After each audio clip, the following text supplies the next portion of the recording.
Friends ఈ వీడియోలో వచ్చేసి మనం C++ గురించి అయితే తెలుసుకుందాం. ఫస్ట్ ఆఫ్ ఆల్ మనం C++ని కనుక రాయాలి అనుకున్నప్పుడు మనకు ఒక టెస్ట్ ఎడిటర్ అయితే కావాలి. సో ఆ టెస్ట్ ఎడిటర్ ఏంటంటే నోట్ ప్యాడ్ కానీ సో ఇట్లా ఏమన్నా మీరైతే తీసుకోవచ్చు. కానీ మనకు ఒక కంపైలర్ కూడా కావాల్సి ఉంటుంది అనమాట. సో అలాంటప్పుడు ఏంది GCC సో ఇట్లాంటి కంపైలర్స్ అయితే యూస్ చేయొచ్చు. మీరు ఎట్లా యూస్ చేయాలంటే మీరు రెండు డౌన్లోడ్ చేసుకోవాల్సి వస్తుంది. ఒకటి టెస్ట్ ఎడిటర్ కావాలి, ఇంకోటి కంపైలర్ కావాలి. రెండు వేరుగా డౌన్లోడ్ చేసుకునే బదులు మనం ఏం చేస్తామంటే ఒకటే డౌన్లోడ్ చేసుకుంటాం అనమాట. దాన్ని ఏమంటామంటే IDE అంటాం అనమాట. సో IDE అంటే ఏంటంటే ఇంటిగ్రేటెడ్ డెవలప్మెంట్ ఎన్విరాన్మెంట్, అంటే దాంట్లోనే టెస్ట్ ఎడిటర్ అయితే ఉంటుంది. అంటే నోట్ ప్యాడ్ లాగా మనం టైప్ చేయొచ్చు. అలాగే కంపైలర్ కూడా ఉంటుంది. అంటే మనం రాసిన కోడ్ ని కంపైల్ చేసి మనకి అవుట్పుట్ అనేది డిస్ప్లే చేస్తుంది అనమాట. సో ఆ రెండింటిని కలిపి మనం IDE అంటాం అనమాట. సో IDE అయితే మనమైతే యూస్ చేస్తామని తెలుసు. C++ మనకి అవుట్పుట్ రావాలంటే సో మనకి ఎటువంటి ఐడియా మనం అయితే తీసుకోవాలి. బయట చాలా ఐడియాలు అయితే దొరుకుతాయి అనమాట. వాటిలో పాపులర్ ఏంటి అంటే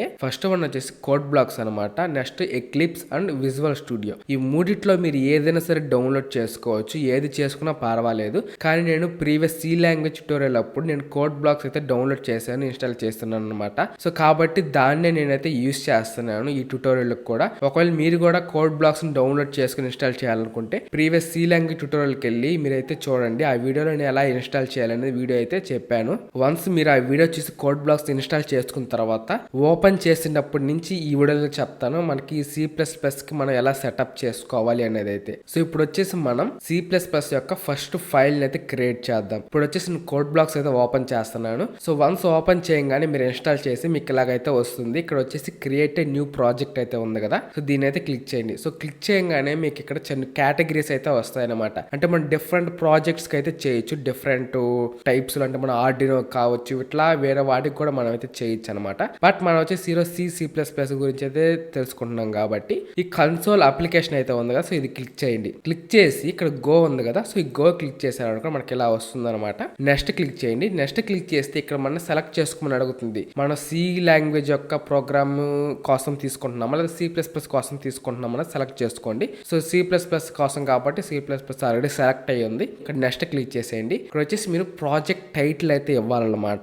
నేను హలో అనేది ఇస్తున్నాను, మీరు ఏదన్నా ఇవ్వండి ప్రాజెక్ట్ టైటిల్ అనేది. మీరు వచ్చేసి ఫోల్డర్ అయితే ఇవ్వాలన్నమాట. ఇక్కడ వచ్చేసి అంటే మీరు ఎక్కడ ఈ ప్రాజెక్ట్ ని క్రియేట్ చేస్తున్నారు అని అయితే ఇక్కడ ఇవ్వాలి. సో దానికోసం అక్కడ 3 డాట్స్ ఉంది కదా, ఇది క్లిక్ చేస్తే మీకు ఇలా ఓపెన్ అవుతుంది విండో. మీరు ఎక్కడైనా సరే క్రియేట్ చేసుకోవచ్చు. నేను వచ్చి డెస్క్ టాప్ మీద అయితే ఒక ఫోల్డర్ అయితే క్రియేట్ చేస్తున్నా. దానికోసం న్యూ ఫోల్డర్ లోకి వెళ్ళి ఇక్కడ నేను C++ ప్రోగ్రామ్స్ అనేది ఒక ఫోల్డర్ అయితే క్రియేట్ చేసుకున్నాను. క్రియేట్ చేసుకున్న తర్వాత ఈ ఫోల్డర్ అయితే ఓపెన్ చేసుకుని సెలెక్ట్ చేసుకుంటాను అనమాట. ఇప్పుడు సెలెక్ట్ ఫోల్డర్ అయితే ఉంది కదా. సో ఇది క్లిక్ చేయండి. సో క్లిక్ చేస్తే మనకేమవుతుంది అంటే ఇక్కడ ఆ పాత్ అనేది వచ్చేసింది అనమాట. అంటే ఇప్పుడు C డ్రైవ్ లో నాకు డెస్క్ టాప్ మీద C++ ప్రోగ్రామ్స్ అనే ఫోల్డర్ లో నాకు సేవ్ అవుతాయి నేను క్రియేట్ చేసేవన్నీ కూడా. ఇప్పుడు వచ్చేసి ఫైల్ నేమ్ అయితే ఇక్కడ వస్తుంది అనమాట. మనకి .cbp అనేది అలా వచ్చింది. ఇప్పుడు వచ్చేసి నెక్స్ట్ క్లిక్ చేసేయండి. క్లిక్ చేసిన తర్వాత ఇక్కడ వచ్చేసి మనకి కంపైలర్ అయితే ఉంది కదా. సో కంపైలర్ మనకి ఆటోమేటిక్ గా సెలెక్ట్ అయిపోయి ఉంటుంది GNU GCC కంపైలర్ అని. సో ఇదైతే సెలెక్ట్ చేసుకోండి, మనకి ఆటోమేటిక్ గా ఉంటది.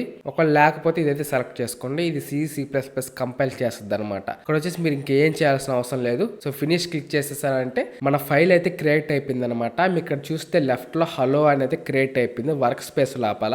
అలాగే హలో లోపల మనకి సోర్సెస్ అని ఒక ఫోల్డర్ అయితే వచ్చింది కదా. ఇప్పుడు ఇక్కడ ప్లస్ సింబల్ ఉంది, ఇది క్లిక్ చేశారంటే మనకి main.cpp అని వచ్చేసింది అనమాట. ఈ main.cpp అని డబుల్ క్లిక్ చేసామనుకోండి మనకి ఇక్కడ ప్రోగ్రామ్ అయితే వచ్చేస్తుంది అనమాట. ఇప్పుడు ఈ ప్రోగ్రామ్ లో మనం ఏంది మొత్తం మన ప్రోగ్రామ్ ని ఎడిట్ చేసుకోవడం ఏదైనా కూడా మనం అయితే చేయొచ్చు అనమాట. ఈ ప్రోగ్రామ్ ని ఎలా రన్ చేయాలంటే ఇక్కడ మనకి బిల్డ్ అని ఉంది. సో బిల్డ్ క్లిక్ చేస్తే మనకి ప్రోగ్రామ్ అనేది బిల్డ్ అవుతుంది అనమాట. తర్వాత ఇక్కడ రన్ అని ఉంది. సో ఇది క్లిక్ చేస్తే రన్ అవుద్ది అనమాట. మనం ఫస్టే రన్ చేసామనుకోండి ఇది మనకి అవుట్పుట్ రాదనమాట. ఎందుకంటే బిల్డ్ చేసి రన్ చేయాలి. లేదు ఈ రెండు బటన్స్ క్లిక్ చేయడం ఎందుకు అనుకుంటే ఇక్కడ డైరెక్ట్ గా బిల్డ్ అండ్ రన్ ఉంది. ఇది క్లిక్ చేస్తే డైరెక్ట్ గా మనకి బిల్డ్ అయ్యి రన్ అయిపోద్ది అనమాట. ఇప్పుడు దీన్ని క్లిక్ చేశాను అనుకోండి నాకు హలో వరల్డ్ అనేది ప్రింట్ అవుతుంది. ఇప్పుడు దీన్ని క్లిక్ చేస్తా మనకి అవుట్పుట్ అయితే వస్తుంది చూడండి. ఇప్పుడు హలో వరల్డ్ అని వచ్చేసింది, మీరు చూసి హలో వరల్డ్ అని. సో ఇట్లా మనకైతే అవుట్పుట్ అన్నది ప్రింట్ అవుతుంది అనమాట. సో ఇది ఫ్రెండ్స్ ఈ వీడియోకి వచ్చేసి. సో ఈ వీడియో అనిపించిందని కింద కామెంట్ చేయండి. అలాగే నచ్చితే లైక్ చేసి మీ ఫ్రెండ్స్ కూడా ఈ వీడియో అయితే షేర్ చేయండి. అలాగే మీరు కనుక మన ఛానల్కి ఇంతవరకు సబ్స్క్రైబ్ అవ్వకుంటే ప్లీజ్ వెంటనే మన ఛానల్ అయితే సబ్స్క్రైబ్ చేసుకొని పక్కనే వచ్చే బెల్ ఐకాన్ క్లిక్ చేసి ఆల్లో పెట్టుకోండి.